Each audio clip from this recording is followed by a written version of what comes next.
আছো? আশা করি ভালো আছো, সুস্থ আছো। আজকে তোমাদের সামনে ধোকার ডালের একটা রেসিপি নিয়ে চলে এসেছি। আমি ছোলার ডাল ওভারনাইট এটা ভিজিয়ে রেখে দিয়েছিলাম। আর কি কি লাগছে তার জন্য সেটা একবার বলে দিই তোমাদের। এখানে জিরার পেস্ট আছে, আদা পেস্ট আছে, আর এখানে পাকা লঙ্কার পেস্ট আছে। যেহেতু আমি শুকনো লঙ্কা পছন্দ করি না, তার জন্য আমি এখানে পাকা লঙ্কা পেস্ট করে নিয়েছি। টমেটো পেস্ট করে নিয়েছি। এটা পুরোপুরি একটা নিরামিষ আমি এটা রান্না করবো। তোমরা যদি কেউ পেঁয়াজ রসুন দিয়ে খেতে চাও তাহলে সেটাও করতে পারো, ভালো লাগবে ওটাও খেতে। যেহেতু আমি নিরামিষটা একটু পছন্দ করি, এটা নিরামিষটাই আমার কাছে ভালো লাগে, তার জন্য আমি পুরোটাই এটা নিরামিষ করবো। আর এখানে আমি পোস্ত নিয়ে নিয়েছি। আমি যে ছোলা ডালটা ভিজিয়ে রেখে দিয়েছিলাম সেটা আমি পেস্ট করে নিয়ে আসবো। আমি গ্রেভিতে যে মশলাগুলো ইউজ করব সেম মশলা আমি এই যে ছোলা ডাল যেটা আছে আমি পেস্ট করব সেটার মতো আমি ইউজ করব। আমি এখানে কাঁচা লঙ্কা দিয়ে দিচ্ছি। আমি যে পেস্ট করে রেখেছি আদা বাটা কিছুটা, আমি মোটামুটি অল্প করে, বেশি না, এটা অল্প সামান্য, এটা হাফ চামচের মতো আদা বাটা দিয়ে দিচ্ছি। অল্প করে জিরে বাটা দিয়ে দিচ্ছি। আর কাঁচা লঙ্কা তো আমি গোটাই দিয়ে দিয়েছি। এবার এটাকে আমি পেস্ট করে নিয়ে আসবো। তোমরা রেসিপিটা দেখতে থাকো, আশা করি তোমাদের ভালো লাগবে। কারণ অনেকে অনেকভাবে এটা ধোকার ডালনা করে, আমি কিভাবে করি সেটাই তোমাদের সাথে শেয়ার করছি। তা ফ্রেন্ড, ডাল মিক্সচার করে আমি আবার ফিরে এসেছি তোমাদের সামনে। পুরোপুরি মিহি করে নিয়ে এটা হাফ মিহি করেছি, কারণ হাফ মিহি করলে এটা খেতে ভালো লাগবে। আর পুরো যদি মিহি করা হয় তাহলে এটা খেতে ভালো লাগবে না। এবার দ্বিতীয় প্রসেসে আমি এবার চলে যাচ্ছি, কারণ এটাকে এখন আমাকে কুক করতে হবে।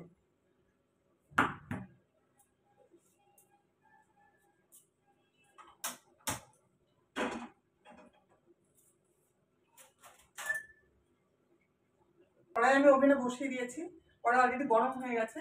এবার আমি কড়াইতে রিফাইন তেল, এটা যে আমি করবো কিছুটা রিফাইন তেল দিয়ে আমি এটা করবো। তোমরা যদি চাও সর্ষের তেল দিয়ে করার, তোমরা সর্ষের তেল দিয়ে করতে পারো। খুব বেশি এটা যেহেতু এটা একটু কুক হবে, মাখা মতন হবে, তা খুব বেশি তেল দেবো না, আমি অল্প করে তেল দেবো। ডালটাকে আমি এবার কড়াইতে দিয়ে দিচ্ছি। যেহেতু আমি ডাল মিক্সচার করার সময় লবণ দিয়েছিলাম না, আন্দাজ মতো কিছুটা লবণ দিয়ে দেবো।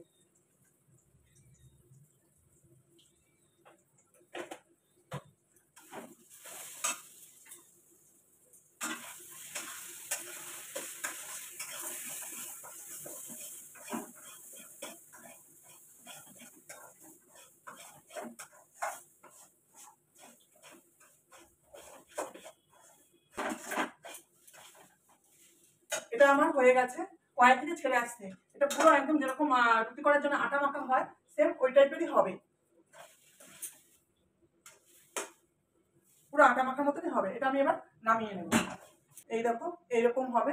আমি থালাতে খুন্তি দিয়ে আমি চেপে দিয়েছি। এটা 10 মিনিট আমি ঠান্ডা হতে দেবো, তারপর এটাকে আমি বরফি আকারে কেটে নেব। আমি 10 মিনিট পরে আবার তোমাদের সামনে আসছি। ফ্রেন্ড, 10 মিনিট পরে আবার তোমাদের সামনে চলে এসেছি। দেখো আমি এইভাবে বরফি আকারে আমি এগুলো কেটে নিয়েছি। এগুলোকে আমি এবার তেলে ভেজে নেব।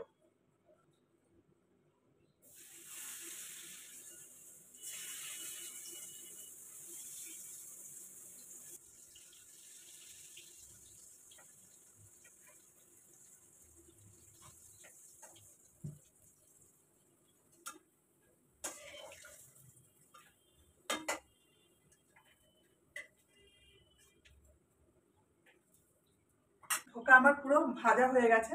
এই দেখো পুরো লাল লাল করে আমি ভেজে নিয়েছি।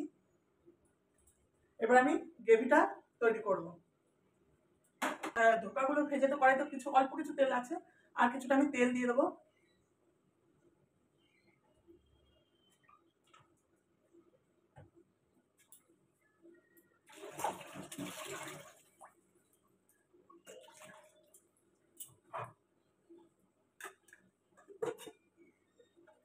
আর অল্প একটু ঘি দিয়ে দেবো।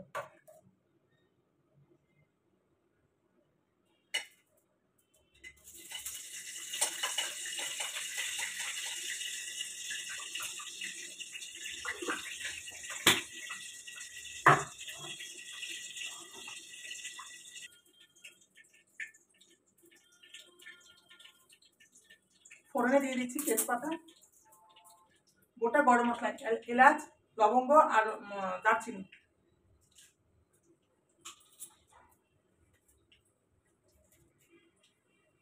জিরে,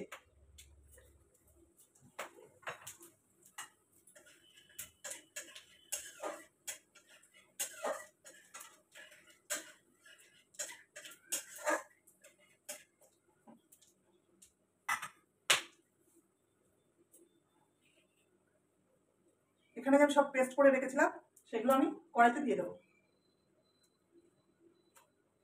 আদা বাটা দিয়ে দিচ্ছি,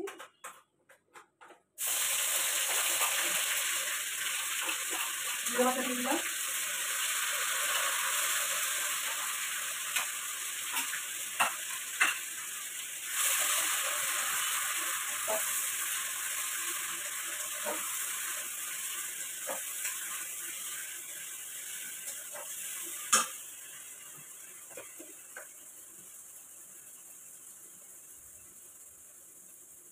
স্বাদ মতো লবণ দিয়ে দিচ্ছি,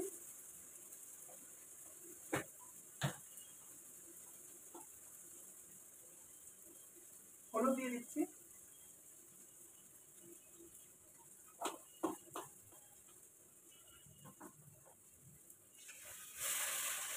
মশলাটা আমি কষিয়ে নেব। মশলাটা কিছুটা কষানো হয়েছে, টমেটো পেস্ট করে রেখেছিলাম সেটা আমি দিয়ে দিচ্ছি।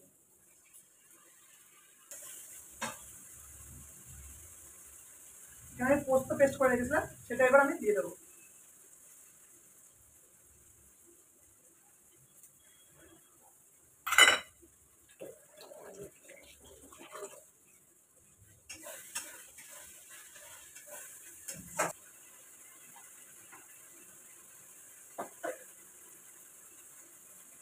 স্বাদ মতো একটু মিষ্টি দিয়ে দেবো।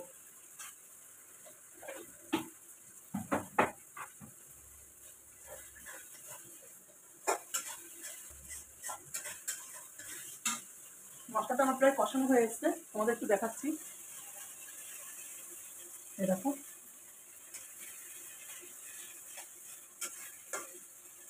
মশলা আমার কষানো হয়ে গেছে, কড়াই থেকে পুরো তেল ছেড়ে এসেছে।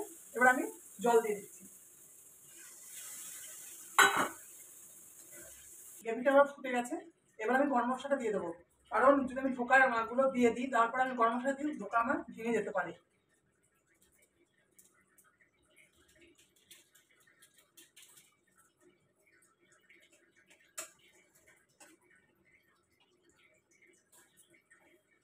এবার যে আমি ধোকাগুলো ভেজে রেখেছিলাম ধোকাগুলো আমি গ্রেভিতে ছেড়ে দেবো। ধোকা আমার অলরেডি আমার হয়ে গেছে। নামানোর আগে আমি একটু ঘি দিয়ে দিচ্ছি।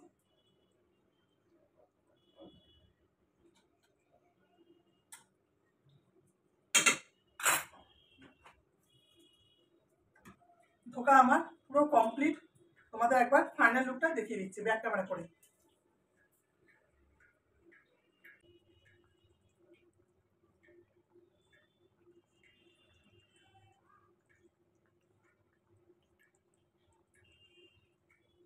রান্না আমার কমপ্লিট, এটা আমি এবার নামিয়ে নেবো। এই রেসিপিটা তোমাদের কিরকম লাগলো অবশ্যই কমেন্ট করে বলো। ভালো লাগলে একটা লাইক করো, অনেক অনেক শেয়ার করো। আর নতুন বন্ধুরা যারা এখন আমার চ্যানেলটাকে সাবস্ক্রাইব করেনি, চ্যানেলটাকে সাবস্ক্রাইব করে আমার পাশে থেকো। আবার দেখা হবে নতুন একটা ব্লগে। চলো আজকের মতো টাটা, সবাই ভালো থেকো, সুস্থ থেকো।